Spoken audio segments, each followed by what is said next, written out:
नमस्कार, मैं प्रिया, आप देख रहे हैं पब्लिक इंट्रो। दोस्तों, आंध्र प्रदेश और तमिलनाडु के बीच मुकाबले में फंसा एनडीए का उम्मीदवार तमिलनाडु से तो इंडिया का आंध्र प्रदेश से। दक्षिण भारत से होगा देश का उपराष्ट्रपति कौन, छिड़ी जंग। नायडू की सियासत से बीजेपी के अंदर डर है। इस समय उपराष्ट्रपति का चुनाव चल रहा है। मुकाबले में कांटे की टक्कर मानी जा रही है। नजरें तीनों दल पर टिकी हुई है, टीडीपी, डीएमके और जेडीयू। टीडीपी और डीएमके के सामने समस्या ये है कि अगर गठबंधन धर्म को निभाया जाएगा तो क्षेत्रीय अस्मिता से समझौता करना होगा और क्षेत्रीय अस्मिता के मुद्दे को प्राथमिकता दी जाती है, तो गठबंधन धर्म छोड़ना पड़ेगा। तो जेडीयू के बारे में कहा जा रहा है कि उसके लिए सीएम पद सबसे ज्यादा महत्वपूर्ण है। उपराष्ट्रपति चुनाव के नतीजे आने के 1 महीने के अंदर ही बिहार में विधानसभा चुनाव का ऐलान हो जाएगा। ऐसे में जेडीयू इस समय अपना हर कदम बेहद फूंक कर रख रही है, जिसके चलते उपराष्ट्रपति चुनाव के परिणाम को लेकर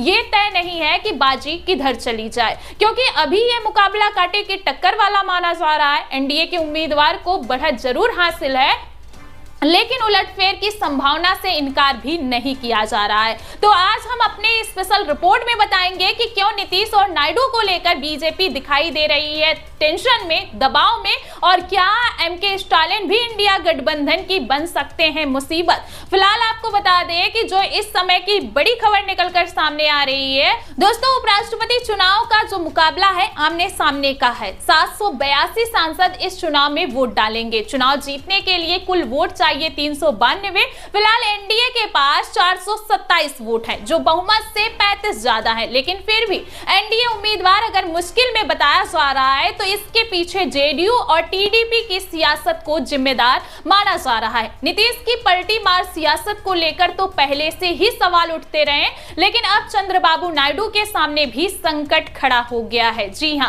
आपको बता दें, क्योंकि इंडिया गठबंधन की तरफ से मैदान में उतारे गए उम्मीदवार सुदर्शन रेड्डी आंध्र प्रदेश के ही हैं। ऐसे में माना जा रहा है कि क्षेत्रीय अस्मिता का मुद्दा भारी पड़ सकता है। वैसे एनडीए ने सीपी राधाकृष्णन को उम्मीदवार बनाया है, जो तमिलनाडु से आते हैं। इसलिए सवाल ये भी उठ रहे हैं कि क्या इंडिया में शामिल डीएमके के सामने भी संकट है। तो दोस्तों, पहले हम बात करते हैं चंद्रबाबू नायडू से, इसलिए कि हम राष्ट्रपति और उपराष्ट्रपति चुनाव के पुराने पैटर्न पर एक बार नजर डालते हैं। 2002 में राष्ट्रपति चुनाव में एपीजे अब्दुल कलाम का मुकाबला लक्ष्मी सहगल से था। अब्दुल कलाम को एनडीए ने उम्मीदवार बनाया था। उस समय टीडीपी ने एनडीए सरकार को बाहर से समर्थन दिया था। कलाम एनडीए समर्थित उम्मीदवार थे और टीडीपी ने एनडीए को लाइन पर वोट किया था। मतलब साफ है कि उसने गठबंधन की प्राथमिकता को जो है सबसे ऊपर रखा। 2007 के राष्ट्रपति चुनाव में प्रतिभा पाटिल का मुकाबला भैरव सिंह शेखावत से था। प्रतिभा पाटिल को कांग्रेस का समर्थन था, तो भैरव सिंह शेखावत एनडीए के समर्थन से मैदान में उतरे थे।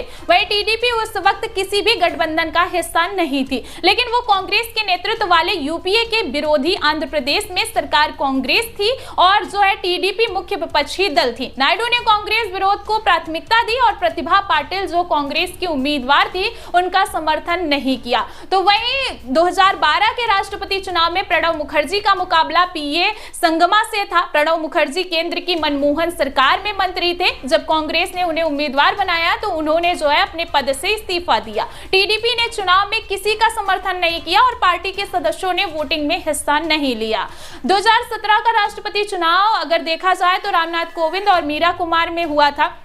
कोविंद एनडीए के उम्मीदवार थे। उस समय टीडीपी एनडीए का हिस्सा थी, लिहाजा उसने एनडीए उम्मीदवार कोविंद को जो है समर्थन किया था, यानी उसने जो है गठबंधन को प्राथमिकता दी। वहीं 2022 के राष्ट्रपति चुनाव में बीजेपी ने इस बार महिला आदिवासी उम्मीदवार द्रौपदी मुर्मू को चुनाव में मैदान में उतारा। वहीं टीडीपी एनडीए में थी और टीडीपी ने मुर्मू का समर्थन कर गठबंधन को प्राथमिकता दी। तो वहीं 2018 में उपराष्ट्रपति चुनाव में वेंकैया नायडू जो एनडीए के वो उम्मीदवार थे, उनका मुकाबला विपक्ष के उम्मीदवार गोपाल कृष्ण गांधी से था। इस चुनाव में टीडीपी ने एनडीए में रहते हुए वेंकैया नायडू का समर्थन किया, जो आंध्र प्रदेश से आते हैं। यहाँ टीडीपी के हाथ राज्य अस्मिता और गठबंधन दोनों एक साथ लग गए। साफ है कि चंद्रबाबू नायडू और उनकी पार्टी टीडीपी का पैटर्न साफ है। अगर उम्मीदवार उनके राज्य का हो तो राज्य अस्मिता का मुद्दा जरूर उन्हें प्रभावित करता है। इंडिया गठबंधन के उम्मीदवार सुदर्शन रेड्डी के चलते उपराष्ट्रपति चुनाव में क्षेत्रीय अस्मिता का मुद्दा आंध्र प्रदेश में उठ रहा है। ऐसे में बीजेपी को नायडू को लेकर चिंता दिखाई दे रही है। अब हम बात करते हैं नीतीश कुमार को लेकर,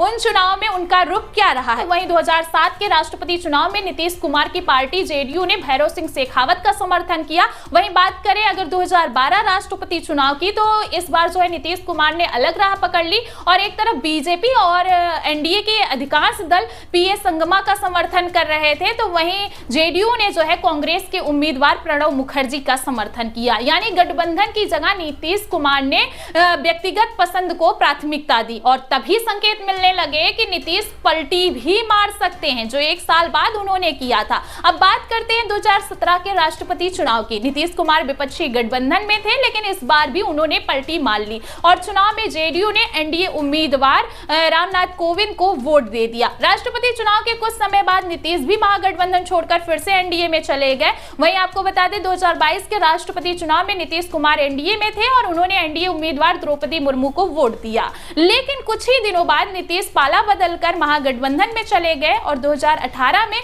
राष्ट्रपति चुनाव के वक्त वेंकैया नायडू एनडीए के उम्मीदवार थे। नीतीश की पार्टी एनडीए का हिस्सा थी और इस बार जेडीयू ने वेंकैया नायडू को वोट दिया, यानी गठबंधन के साथ रही। यानी नीतीश कुमार गठबंधन के साथ रहेंगे या उसके खिलाफ जाएंगे, ये किसी को नहीं पता था, सिर्फ नीतीश कुमार तय करते हैं। और यही कारण है कि बीजेपी नीतीश को अपने पाले में करने की पूरी कोशिश कर रही है, क्योंकि बीजेपी को ना तो चंद्रबाबू नायडू पर भरोसा है और ना ही नीतीश कुमार पर, क्योंकि ये दोनों ही लोग कभी भी पलटी मार सकते हैं। वैसे ये सवाल भी उठ रहा है कि अगर आंध्र प्रदेश से इंडिया के उम्मीदवार सुदर्शन रेड्डी को लेकर चुनाव चंद्रबाबू नायडू के क्षेत्रीय अस्मिता उभर कर सामने आ सकती है, तो एनडीए उम्मीदवार के लिए तमिलनाडु में ऐसा क्यों नहीं हो सकता। वहीं अगर देखा जाए तो 2007 के चुनाव में डीएमके कांग्रेस गठबंधन में थी, लिहाजा उसने कांग्रेस के उम्मीदवार प्रतिभा पाटिल का समर्थन किया, यहां भी गठबंधन को प्राथमिकता दी। तो वहीं 2012 के चुनाव में भी डीएमके के कांग्रेस गठबंधन में रहते हुए उसने कांग्रेस के उम्मीदवार प्रणब मुखर्जी का ही समर्थन किया,